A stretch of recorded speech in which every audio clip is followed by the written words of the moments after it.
Doncic being limited to 28 minutes due to foul trouble, the Clippers did not lead for even a second last night in a 127-114 loss. Kawhi had 35 points, but it was paired with a poor 4 of 17 shooting night from Paul George. And after the game, Luka said analysts should be saying the Mavericks have a shot to win the series, especially now that the series is tied at a game apiece. Shannon, what was your biggest takeaway? Might have should have been up 2-0. Had old Kane Fitzgerald not raised his head and had his thumbprint on the game, Skip Bayless, because you saw what they were doing with when Porzingis was in the game. But I want to know, when did the Mavericks get a conga line going to the basket? Now, Skip Bayless keep telling me, and all these basketball people that know way more about basketball than I do, I'm just a beginner, but I'm trying to get my feet wet. The two best wing defenders in all of basketball since Scottie Pippen and Michael Jordan are Kawhi Leonard and Paul George. I want to know why they can't stop that conga line that the Mavericks have now, or the last two games, going to the basket. Now, when Jason Tatum and Smart was lighting Kawhi and Paul George up, when these guys, it don't matter. Kawhi just saving himself to the playoffs. Well, it's the playoffs now. What's going on? Why can't Opie pooping on them? They can't keep Opie from the hoop. What's going on, Skip? Who's Opie? You know who Luka. My guy, Opie? Yeah, look. Now he's Opie? Baby Bird. He went from Larry Bird to Opie? I call him Baby. He got a bunch of names. Yeah, well, he's no Baby Bird. Yo, he Baby Bird. He can't shoot Skip, a lick. hold on, wait a minute. What Patrick Beverly falling on the sidelines? What Paul George? Where's that at, Skip? Skip, you don't like front runners. It's called pulled cat. No. You don't like front runners. Skip Bayless say he hate a front runner. That one on LeBron James, your guy, Shannon, your guy, LaFraud James. No. You don't like front runners. I've never used LaFraud. Yeah, you do. You call him all kind of names. You be different. I'll use that. I'll borrow that. Thank you.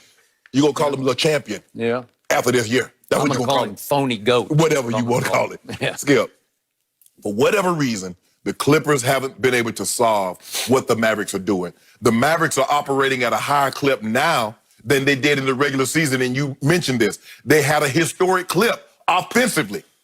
Skip, I've never seen anything like this. Historic. They say they're the #1 rated offense in the history of the NBA. Yes, they had a 116. They were 120 before the injection. They were 119. So they were 3 points better than the historic pace that they had set this year. So they're even better against a team that pride themselves on defense. But let me guess, Patrick Beverly wasn't there, so their whole team isn't complete.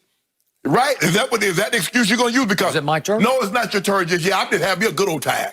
I thought they was in the HOV lane. Just cruising. Doc's son-in-law. Yeah. So let me get some of that, Luka. Wow, he going. Tim Hardaway Jr. Let me get some of that. Benny Smith. Everybody just off the dribble. Going to the hoop. I'm like, what is this? And I've been telling you, that guy right there, he's not the same. He's not the same defender. Because Luka making him look real bad, Skip Bayless. Just imagine, Luka played 28 minutes. He had 22, 6, and 7 at the half. Imagine if he played his normal minutes in the second half. What his stat line gonna look like? He's about to make, yesterday will win. He about to make Monday's stat line look like fettuccine. Yeah. He about to drop 50 on the two best wing defenders in all of basketball. And I need to know why. My turn? One more thing before I let you go. The thing that surprised me the most was how well the Mavs bench played, especially with Luka missing so much time. Skip, I was like, man, the Clippers about to make this run now. Sweet Lou seemed to have gotten it going. Trez was running. He didn't make a whole bunch of his free throws, but he was getting to the foul line. And I'm like, but every time the Clippers got close, Seth Curry or Hardaway or somebody hit a shot. They had Boban, Big Bo looking like Elijah throwing little baby jumpers off over Bo's shoulder. I'm like, who is Bobby doing that too? What's going on, Skip? They should have gotten Keanu Reeves to guard him. Put a little John Wick 3 on him. He wouldn't have lasted long with Keanu. He tried. Okay, my turn. First of all, this is no excuse. What did I tell you last week? Patrick Beverly is the third most important player on the Clippers. Last night, he would have been the second most important player because number 2 not that number 2, but the second most used 13. to be Paul George 13, PG 13. Last night, he turned back into George Paul. George Paul showed up last night, and it was a long and ugly night. What did he go last night? He went 4 of 17 and 2 of 10 from 3. It was a rough night. Okay. He's in foul trouble, though, so he couldn't get a rhythm. Give him that. Patrick Beverley is the tone setter for this team. He did it in game 1. He attacked Luka right out of the blocks in game 1. And what happened to Luka in the first 5 minutes of that game 1? Yeah, he turned it over. He got destroyed. Would you tell me 5 turnovers in 5 minutes? Yeah, the first 3 minutes. Okay. It was an annihilation led by the little pit bull getting all up into Luka, and he wasn't ready for the RPM of the playoffs and the way they attacked him.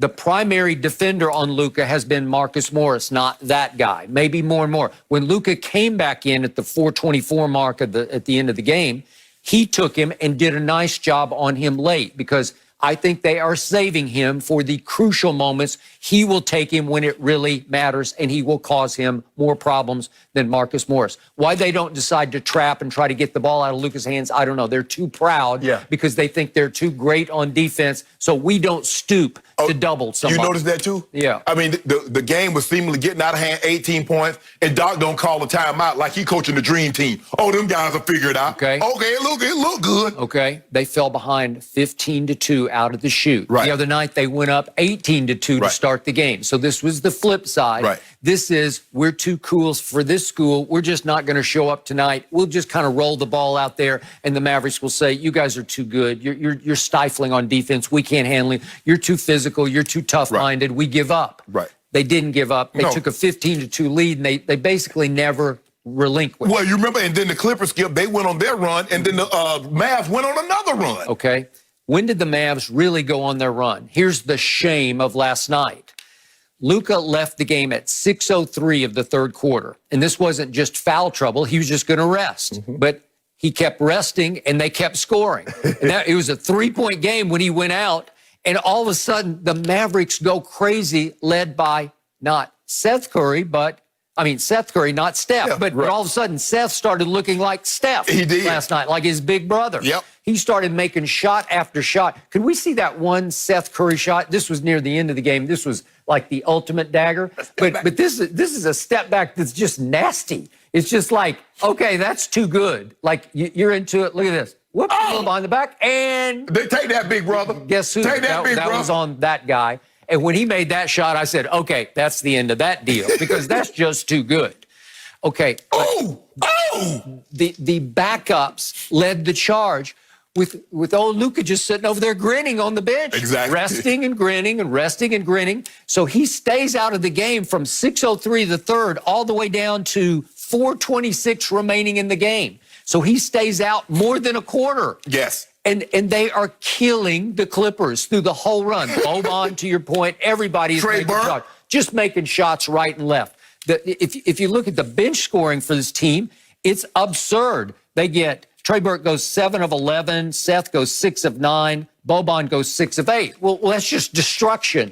You're going to lose the game if those guys do that to you, because you're not guarding any of them, because you think, oh, they're just the backups. We can rest. Yeah, I get, guys, but Skip, they laying the ball up. I mean, they taking the ball in one hit. Trey Burks, and I'm looking at Seth Curry, they got the ball like old Zeke. Skip, Zeke used to have the ball high and kiss it off the glass so you couldn't block it. They doing that to that team. And that team prides themselves on defense. They do. Doc is a physically minded, tough-minded head coach. He prides himself on defense. And they're going around those guys. And I'm not just talking about Lou Wills, because we know Lou is a little challenged defensively, but he'll light you up on the other end. They're going around anybody that's in front of them. I don't know what the game plan is, but Rick Carlisle said we can put the ball on the floor and get to the rim, because everybody other than Boban is putting the ball on the floor and getting to the rim, Skip. Every last one of them, Porzingis, Kleber, Burke, Curry, it doesn't matter. Finney-Smith, it does not matter. Because of the lack of desire on the Clippers' part. Okay. Defense is about desire. Yes. You either want to play it on a given night or you don't want to play it. They are the two best wing defenders when they want to be. Oh, they Last night they did not want to be. So what about Monday night? Well, I told you, I admitted if Porzingis stays in the game, it felt like they were going to lose the game. Yes. So they got lucky. They dodged that little bullet. But this one, they didn't. They took it right between the eyes.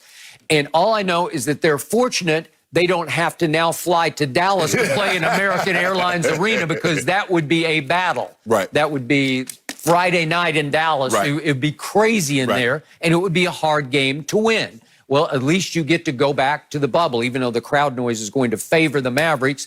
You should win Game 3, and once again, you had better win Game 3. But I did see you were all over this guy, number 2, Kawhi Leonard, about his performance last night. How would you like 35 and 10?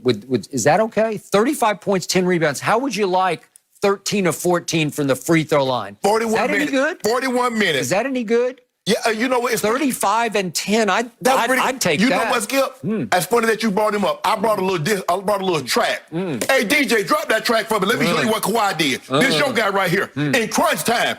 Look at this right here. This your guy. What is that, Skip? What is this? That wasn't crunch time. It was like a 15-point game what about at that point. Ooh, here, great. What is that? Okay. I guess LeBron was right. There is something about the lighting. Is 35 any good? Look at that. How about 13 or 14? When was the last time LeBron James made 13 or 14 free throws in a game? Like never? Well, see? How about like never? No. We're not talking about LeBron. Yeah. Oh, yes, we are. No, we're not. Yeah, we're putting him in the same. This is about who's the best player on the planet. Well, there's no denying that we already know who's the best player. I just want to say what happened down the stretch. Yeah. When he's dribbling the ball off his foot, when he's turning the ball over, when he, Skip. It's not down the stretch. It's a wipeout. No, it's not a wipeout. It's a wipeout. Hold on. Well, look at the final score. It's 127 to 140. Those plays you just showed, it was a 15-point game. No, actually, it was not. Because what happened was Kawhi hit a shot to close it to 10, and they called a timeout. And then they missed, and then he got the ball back.